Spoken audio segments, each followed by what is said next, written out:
बड़ी खबर उमरिया जिले की, जहां बांधवगढ़ टाइगर रिजर्व में फिर बाघ की मौत का मामला सामने आया है। मादा बाघ शावक की मौत हो गई। पार्क प्रबंधन हरकत में आया है। पनपथा बफर जोन की जगुआ बीट की एक घटना है, जहां बांधवगढ़ टाइगर रिजर्व में एक बाघ की मौत फिर हो गई है। हमारे सहयोगी दीपू त्रिपाठी ऑनलाइन पर जुड़े हुए हैं। त्रिपाठी जी, एक और इसी तरह की खबर, दुखद खबर। किशोर जी, मैं आपको बताना चाहूंगा, ये उमरिया जिले के बांधवगढ़ टाइगर रिजर्व के पनपथा बफर जोन की ये घटना है, जहां बताया जा रहा है कि टूरिज्म में जो एरिया है वहां का है। मादा बाघ शावक की मौत हुई है और यहाँ जो घटना हुई है इसकी ये जानकारी बताई जा रही है कि ये आपसी संघर्ष से हुई है। हालांकि अभी इसका प्रमाण नहीं मिला है कि ये कारण क्या था, लेकिन जो बाघ शावक है उसके बड़े होने की जानकारी विभागीय अधिकारियों को मिली है, जिसके बाद उनके जो अधिकारी हैं, वरिष्ठ अधिकारियों की इसको जानकारी दी थी। और इस घटना के बाद जो वरिष्ठ अधिकारी हैं वो मौके पे पहुंचे और मृत बाघ शावक का पीएम करा करके और उसके शव को जलवा दिया है। अधिकारियों की उपस्थिति में ये पूरी कार्रवाई हुई है और प्रथम दृष्टया आपसी संघर्ष बताया जाता है, हालांकि इसकी पुष्टि नहीं हुई है। और ये भी जानकारी आपको देना चाहूंगा कि लगातार बांधवगढ़ टाइगर रिजर्व में जो वन्य प्राणी हैं उनकी मौतें होती हैं। अभी बीते दिनों नजर डाली जाए तो 11 हाथियों की मौत भी इसी तरीके से हुई है, जिसमें अभी तक स्पष्ट नहीं हो सका। हालांकि उसमें ये बता रहे हैं कि उसमें कोदो कुर्सी खाने से उनकी मौत हुई थी, लेकिन लगातार बांधवगढ़ टाइगर रिजर्व, जो कि मध्य प्रदेश में एक अलग अपनी छवि बनाए हुई है राष्ट्रीय उद्यान के नाम से, तो कहीं ना कहीं इसकी छवि भी खराब हो रही है, क्योंकि ये बफर जोन से जुड़ा हुआ मामला है, बांधवगढ़ टाइगर रिजर्व का है।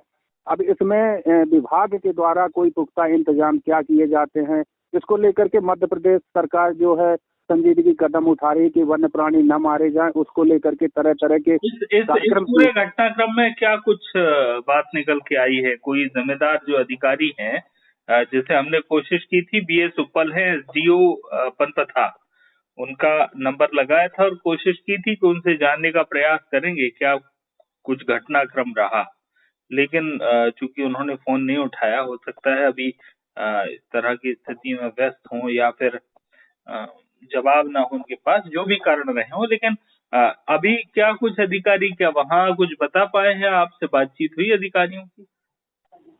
हित किशोर जी, मैं आपको बताना चाहूंगा, बांधवगढ़ राष्ट्रीय उद्यान में आए दिन इस तरीके से वन्य प्राणियों के शिकार या मरने की खबर आती है। अगर इस संबंध में अगर पुष्टि के लिए उनसे बात करना चाहे, उनसे फोन लगाया जाए, संपर्क करना चाहे, संपर्क करें तो वो दूरियां बनाते नजर आते हैं, फोन करें तो फोन नहीं उठाते हैं, तो पुष्टि नहीं हो पाती है कि आखिर वजह क्या थी। मैं आपको ये भी जानकारी देना चाहूंगा, ये जो पूरा घटना है ये पनपथा बफर जोन अंतर्गत जो जगुआ बीट है उसके रिजर्व फॉरेस्ट के कक्ष क्रमांक 501 एक की ये बात बताई, जो पर्यटन मार्ग के किनारे है। और ये जो शव मिला है इसमें ये भी बात सामने आ रही है कि जो ये घटना है ये बीते बुधवार की रात की है, लेकिन इस बुधवार की रात की घटना को अधिकारियों ने दबाने का प्रयास किया कि किसी तरीके दबा दिया जाए, लेकिन कहीं न कहीं ये जब खुलासा हुआ तो कि वो बाघ शावक की मौत हुई है, तो उसमें अधिकारियों के द्वारा जो जवाब लेने का भी प्रयास किया गया तो दूरियां बनाते नजर आए। अधिकांशतः मामलों में ये देखा जाए कि पार्क प्रबंधन हो या फॉरेस्ट विभाग के अन्य अधिकारी हो, मीडिया से दूरियां ही बनाते नजर आते हैं।